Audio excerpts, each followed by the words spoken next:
លុយថាថ្ងៃនេះប្រូគាត់បើកលុយចឹងក៏បុព្វគាត់ចូលលុយគ្នាញ៉ាំហតផតញ៉ាំហតផតផ្សារផ្អាវសារឥឡូវហ្នឹងគាត់បានដូរទីតាំងហ៎តែនៅឆ្ងាយពីតូបចាស់ទេបងប្អូនអញ្ចឹងពីរឿងម៉ណុយវិញមានកាន់តែច្រើនគាត់អាប់ដេតបានច្រើនមុខមែនតើហ្មងតែក្នុងវីដេអូនេះក៏តំណងដែរបើកន្លែងមើលហតផតនឹងមីជូនេះវិញចង់ឲ្យអុយហ្មងណាមួយពួកគាត់ចង់ទៅដែរពុកម៉ែបងប្អូនចឹងទៅសេរីសរងម៉ូតូដាក់ម្នាក់មួយមកជិះ2នាក់កតាថ្ងៃត្រង់ហ្មងទៅពួកគាត់ចេញបានតែថ្ងៃទេថាពេលយប់ចេញដូចមិនរួចម៉ោង1ម៉ោង2ថ្ងៃទៅហើយពួកគាត់លេងដឹងក្តៅមានបណ្ដាចង់ដែរខ្ញុំនាំគាត់ដើរក្រាបទីតាំងរបស់គាត់បងប្អូនជិះហួសវត្តតាំងធ្លុកបានតិចឡងប្រហែលតូបទៅបងប្អូនងាកឆ្វេងដៃឃើញតូបរបស់គាត់ដែរហើយសម្រាប់ពុកម៉ែបងប្អូនដែលគាត់មកពីផ្សារផ្អាវមិនថាពីកើតពីលិចបងប្អូនចូលតាមផ្សារហ្នឹងទៅជិះរហូតបន្តមកទៀតបងប្អូនងាកស្ដាំដៃទៅឃើញញ៉ាំហតផតមានច្រើនមុខមែនតើពុកម៉ែបងប្អូននៅក្នុងហាងគាត់ណាសូម្បីតែមីហិលក៏មានដែរហើយកន្លែងញ៉ាំគឺធំទូលាយជាងមុននិយាយទៅពុកម៉ែបងប្អូនលេងប្រវាក់ជាអៀតទៀតដែរដោយសារគាត់បើករឿងធំដែរសម្រាប់បងប្អូនដែលគាត់ចូលចិត្តញ៉ាំពោតឈីអាចមកទិញកន្លែងគាត់បានពុកម៉ែបងប្អូនទំនោរមែនតើហ្មងជាពិសេសបានឈីឡើងច្រើនតែទំនោរមែនតើហ្មងឃើញឲ្យទ្រាំមានបានណាព្រះអង្គដាក់យកហ្មងរសជាតិផ្អែមល្មួតជាមួយទឹកដោះគោដែរបានតែមួយឈីនិយាយថាឆ្ងាញ់ញ៉ាំជក់មាត់សាហាវនិយាយទៅមកកែម្នាក់ចង់អស់មកផ្លាច់ខាងមិនទាន់ហូបច្រើនពេកនៅមនុស្សផ្សេងទៀតបាទនេះនំប៉័ងបំពងឈីពុកម៉ែបងប្អូននៅក្នុងហ្នឹងមានប្រហិតទៀតដល់ពេលយើងទាញមកពុកម៉ែបងប្អូនអូឈឺឡើងតែទំនោរមែនតើឃើញឲ្យទំនោរគួរចង់ញ៉ាំហ្មងខ្ញុំទាញនេះវិញពុះឡើងខុលសម្រាប់បងប្អូនដែលគាត់ចង់បានអាជីវកម្មលក់បែបហតផតអញ្ចឹងបងប្អូនអាចកំងពីគាត់ចូលទៅលក់តបានដោយសារគាត់មានលក់ជាប្រភេទបោះដុំហ្មងលេខទូរស័ព្ទខ្ញុំដាក់នៅលើ caption ណាបងប្អូនអាចតំណតាមគាត់បាន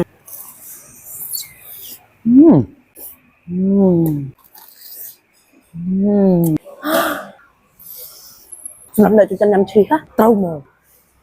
ទំនងណាញ៉ានៅកន្លែងគាត់ណាក៏មាននំប៉័ងទៀតដែរចាមិនណាតែឆ្ងាញ់ហ្មងអូឈីទៀតចាចូលចិត្តហ្មងណាញ៉ាំមិនណា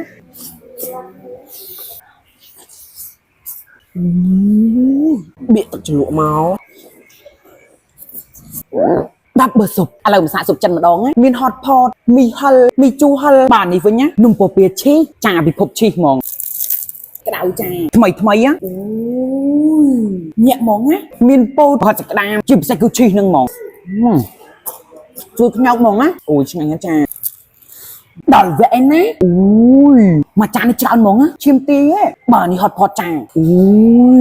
ទំនងសាហាវហ្មងណាអញ្ចឹងបងប្អូនចង់ញ៉ាំអាចញ៉ាំបានណានៅផ្អាវយើងនឹងទេចាសរសៃមីឡើងធំហ្មងណាអូយមើលណាដាក់តែជ្រលក់គេមកអូយទំនងហ្មងណា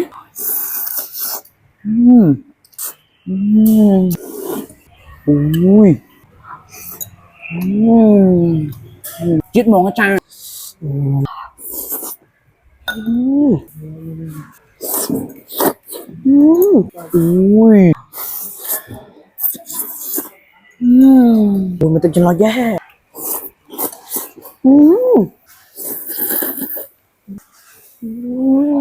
พัดตะกูลจ้าอะไรมันตาฮอตพอดมาดองอุ้ยมีเกียร์เดียด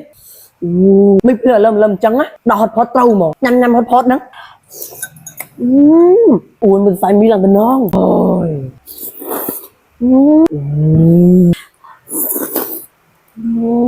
บางเกียร์โอ้ยพัดสักโก้งั้งงงอ่ะ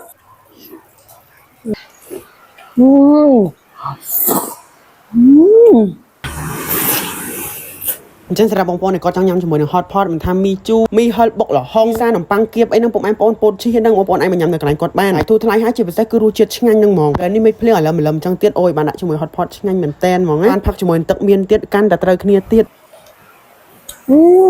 ឆ្ងាញ់ណាដាក់ជាមួយ hot pot ចំត្រូវណាអូយ